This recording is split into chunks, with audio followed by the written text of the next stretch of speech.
Alrighty, everybody. Hello, my name is Amanda. I am here today to discuss the lack of equity for individuals with disabilities, specifically in the workplace and with our healthcare system. So, individuals with disabilities tend to face higher unemployment rates, and when they are employed, they tend to earn lower wages.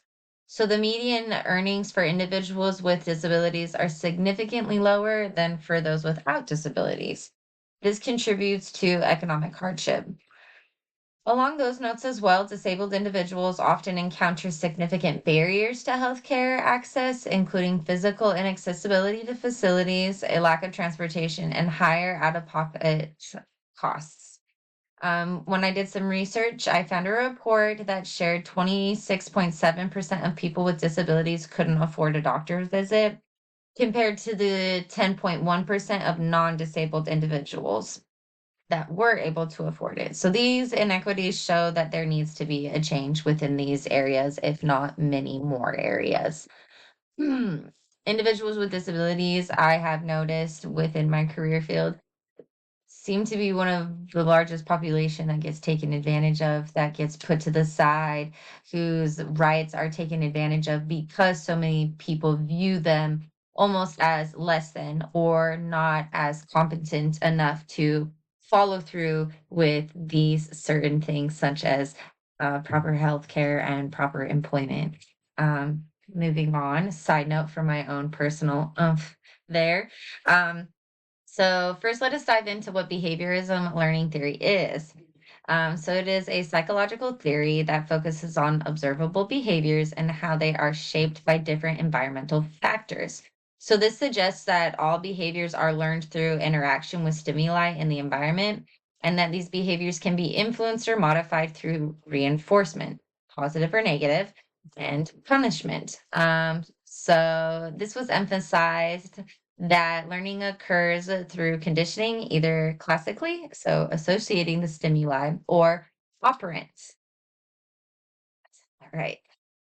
Reinforcing behaviors. So, in educational training, behaviorism is used to promote desired behaviors by providing rewards or consequences based on the learner's actions. So, what are we going to do with that today? Yeah. Um, so today I would like to share with you what I have created. So I have would like to create a comprehensive training program designed to bridge the equity gap for individuals with disabilities, both in the workplace and in medical environments. So this is an essential step forward to fostering a more inclusive society. This training should not only educate employers and medical professionals on understanding disabilities, but also it should equip them with the practical skills and knowledge needed to create an equitable environment for individuals with disabilities. So a so kind of an outline would be an overview of disabilities. So the definition of what a disability is. Um, I also think that it's important that we touch base on different types of disabilities. Many people go straight to thinking of a disability as somebody who has a physical disability, something that they can see, something that they notice, something that is more familiar with them. Believe it or not, you can see someone that is disabled, and so you're like, oh, yeah, I've seen that before. I've seen it in a movie, on a commercial. I have a neighbor, I have a cousin, so on and so forth. Um, so the next one that most people refer to is an intellectual disability or an individual who has autism. Autism seems to be, at least I've noticed, autism and Down syndrome tend to be like the two kind of disabilities that people lean towards when it comes to discussing workplace, especially topics.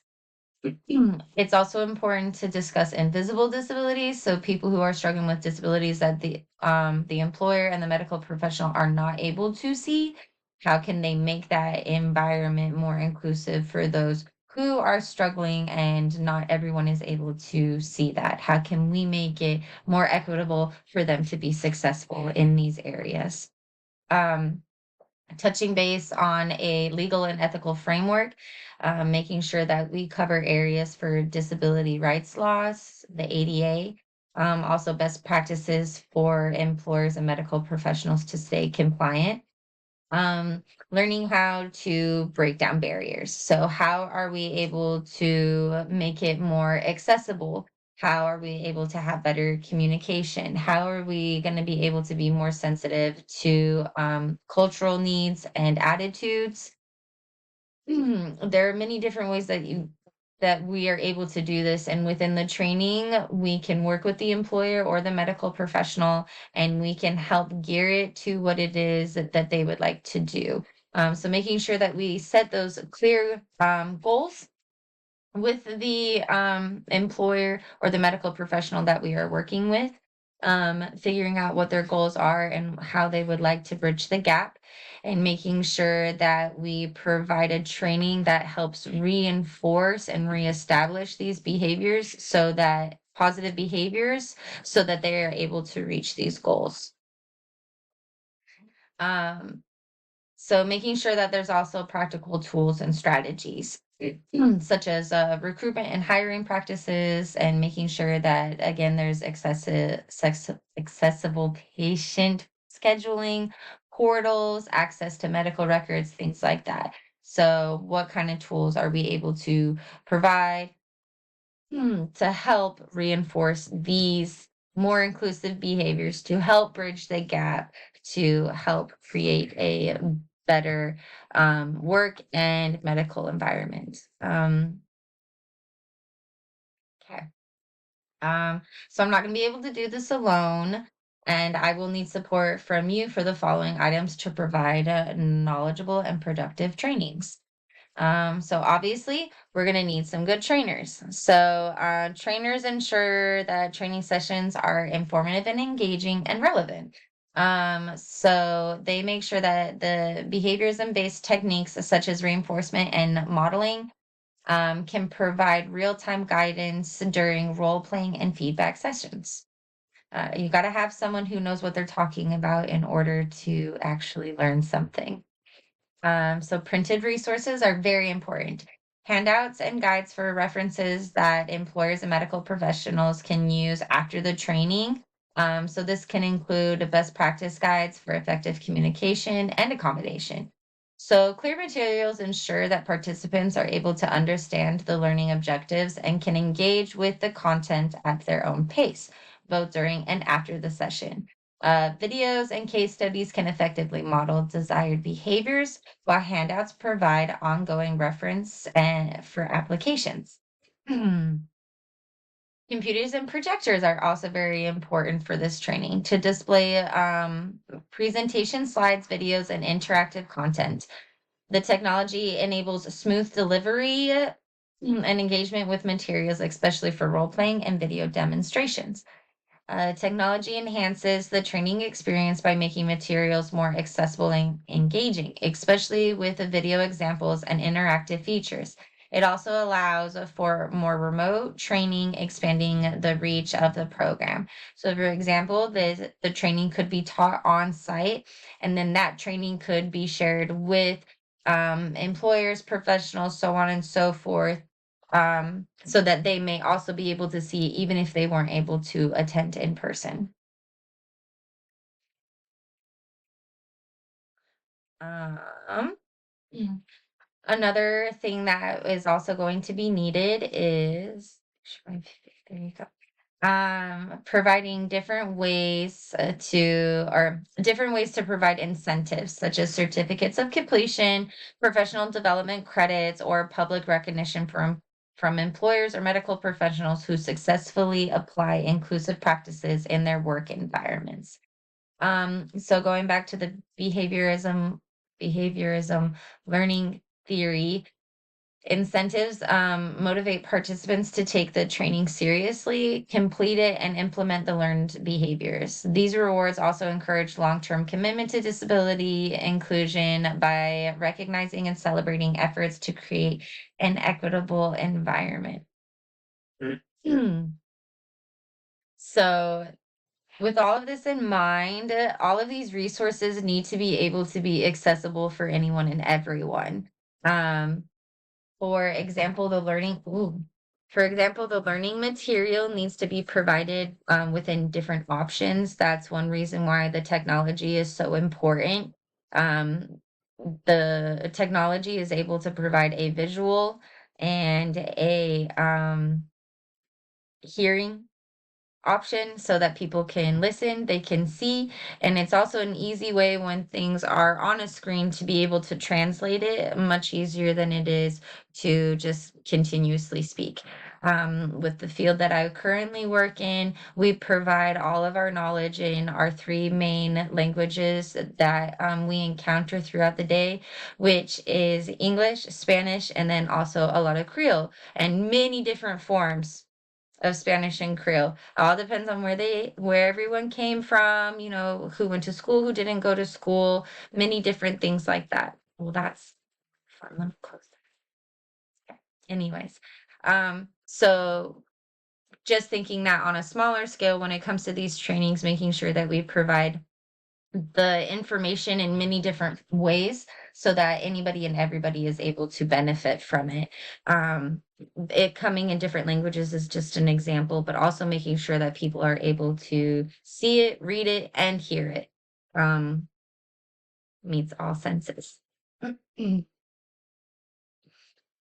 All right. Okay, so backtracking to that thought as I'm rambling on. Um, As you can see, I have my video pulled up. I have a bit of a short-term memory loss problem, and I'm a much more visual learner.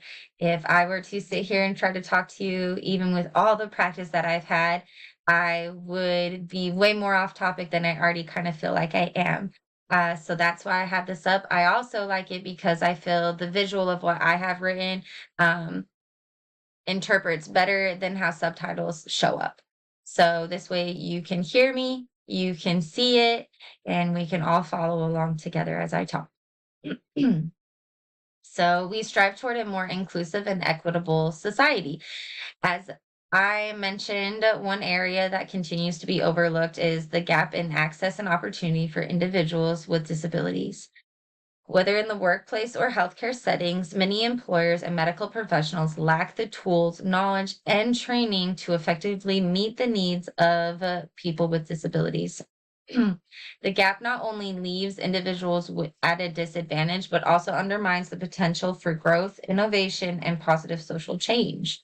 So, this program that I'm pitching to you today for the training is to go beyond basic awareness. It's going to provide actionable solutions that can be implemented immediately to ensure that individuals with disabilities are not just included, but empowered to thrive in that environment. So, however, to bring this vision to life, I need your support financially to fund the development for the curriculum.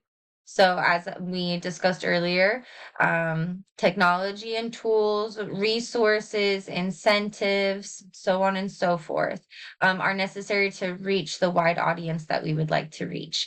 And logistically, to provide the expertise, collaboration, and partnerships needed to make this training as effective and impactful as possible. The return on investment is clear for you. You will be able to be part of a movement that not only ensures legal compliance and increases employee retention, but also improves healthcare outcomes and fosters a culture of diversity, equity, and inclusion. So, together we can create an environment where people with disabilities are not an afterthought, but an integral part of the workforce and healthcare system. Your support will have a lasting impact on businesses, on healthcare providers, and most importantly, on the lives of individuals with disabilities. So, with all of that being said, thank you so much for listening. Let's make equity the standard, not the exception. Have a good night.